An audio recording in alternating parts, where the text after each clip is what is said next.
Good morning.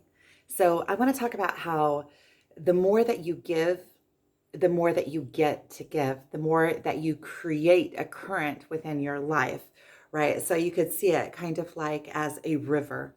If there is a river of knowledge, of messages coming through you, and you're not putting them out, you're just holding on to them. At some point, it's like a river when you build a dam and you don't allow the water out the other side.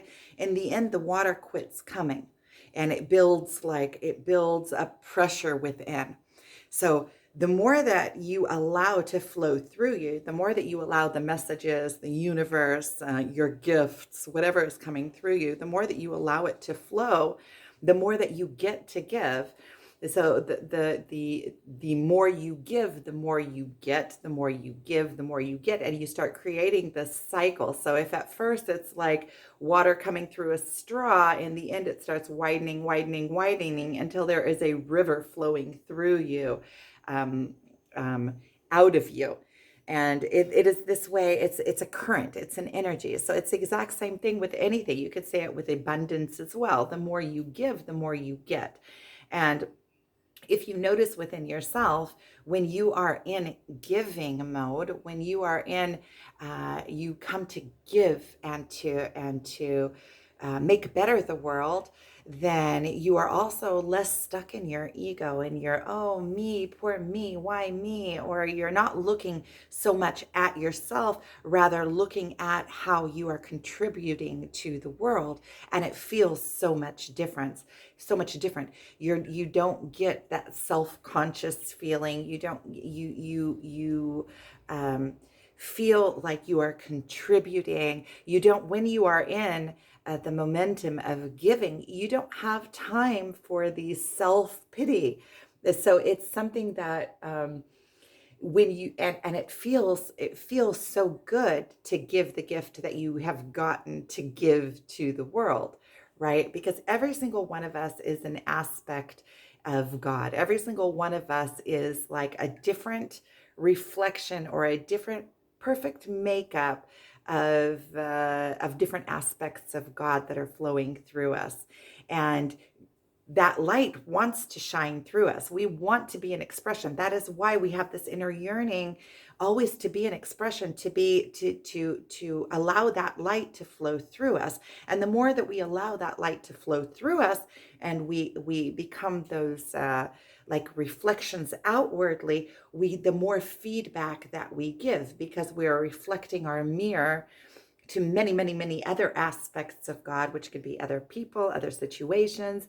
We are allowing what naturally flows through us to flow through us without all of the insecurities and different mental constraints, or egotistical. I don't mean that. It doesn't have to be in a way that is not in the way of the conventional way of thinking about egotistical. Egotistical is thinking that it is me. Insecurity is also egotistical, right? Because if you are insecure, if you are being a victim in your life, it is being very egotistical. It is only about me, poor me. Life is doing this to me. I am a victim of these circumstances and I have no power. It is thinking that it is all about you, and it is not being in service to the divine. It is not coming and being proud of this experience that I have been given as a gift, right? Because every life is a magnificent um, miracle. Life in itself is, it makes you in awe of the greatness of it. So God is all around us all the time. It's bringing ourselves to a place where we can even perceive it because of the greatness, right? So only when you purify yourself and understand that you are part of it, and that you are reflecting outward what is your part, what you have to give, then you start getting those reflections back. And the more you give, the more you get back, right? Because if I'm reflecting to somebody my God aspect and the gifts that have been given to me to give, then I can see that reflection in others as it flashes back to me, right? Because if I'm open and I come to the world in this place of open and magnificence, and I am giving that to somebody that is standing in front of me, then that is opening up that space in them and teaching them that they are God aspect as well. It's inspiring. And then I am getting their reflection back, and that is enriching my life. And I'm also not, it doesn't, there's a perfect word here. Layam, it's the same word I was at a loss for this morning. It doesn't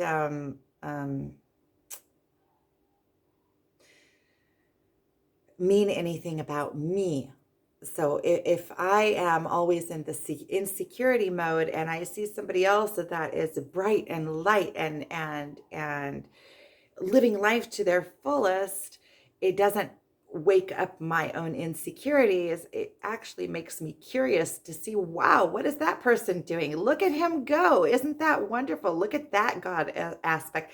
And that adds inspiration into my life. It makes my life richer. It makes my life see another aspect of God rather than seeing somebody living to the fullest and it closing me down because I am feeling insecure or I'm feeling like I'm inadequate in those places.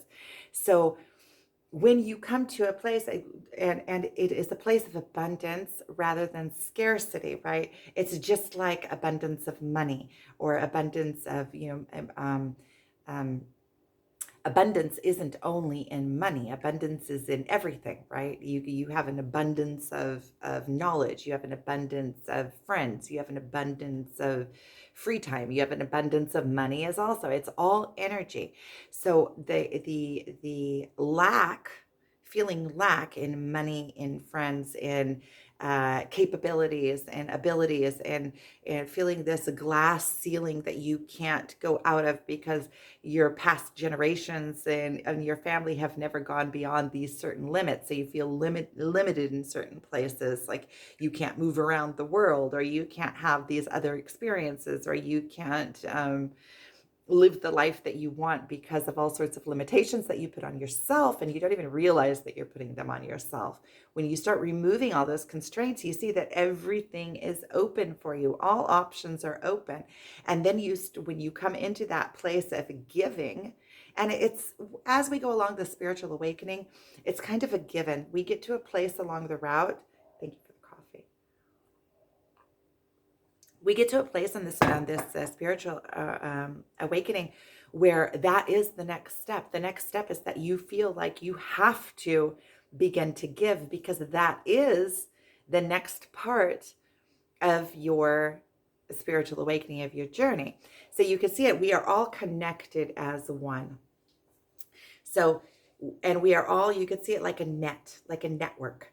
And when one starts rising, it starts bringing, like in a sheet, when you start pulling a sheet up, all the rest of the sheet around starts coming. Now, if you're going and you're not giving, then at some point you can't go any higher, or you disconnect. It's like when you see people living in some other world and they're all by themselves on the beach or on the side, and they're living in la la land. They're rising, rising, rising, and instead of giving back, which is the natural source, because you have to give back to be able to continue to rise. To continue to rise, you have to pull others with you. Otherwise, you disconnect from that connection. So if you're rising, rising, and you disconnect, then you are obsolete, because you're not giving back that wisdom, what was given to you to give, to reflect. You become disconnected, and so that is also fruitless. That is also a place of falsity.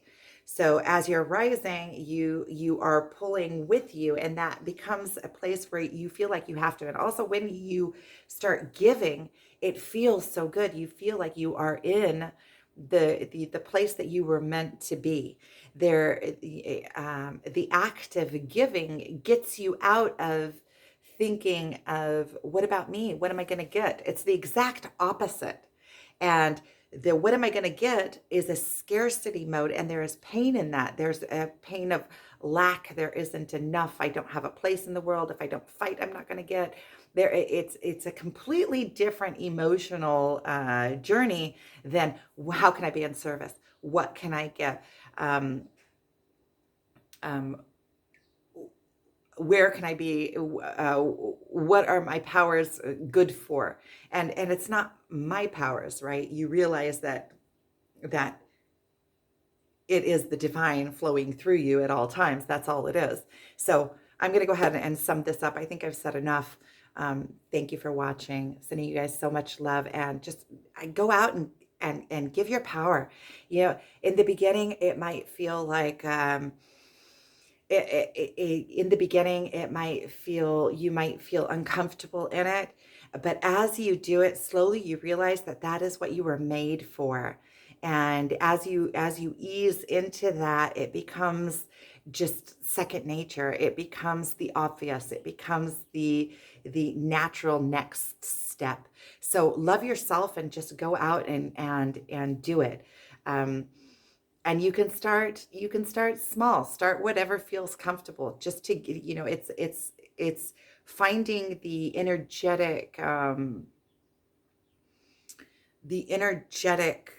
template of what it feels like. So even if you find the energetic template in something small, like helping your neighbor do something, just that part of the act of giving without any kind of expectation of receiving back. See, that comes in itself. That creates a cycle. Once you start giving, the universe starts giving you more to give. When you're giving your gift, the divine gives you more to give, because you're doing your part. You're giving it, you're getting more, you're getting more. You see that it starts feeding itself. And at some point it catches so much momentum that it is beyond and above you. It just flows right through you, as natural as waking up in the morning. And so you can put that into motion by going and doing something small, something that you can't do, feel like you have the power of doing, giving in a small way. And it's just to get that feeling, that dynamic going. And slowly, even if you have that dynamic in a small way, you can expand on it, because you know what it feels like to be in service rather than taking. It's the exact opposite. It's getting the ball rolling in the exact opposite direction. And then you live a life of abundance no matter what. So sending you guys so much love. Thank you for watching. Love you.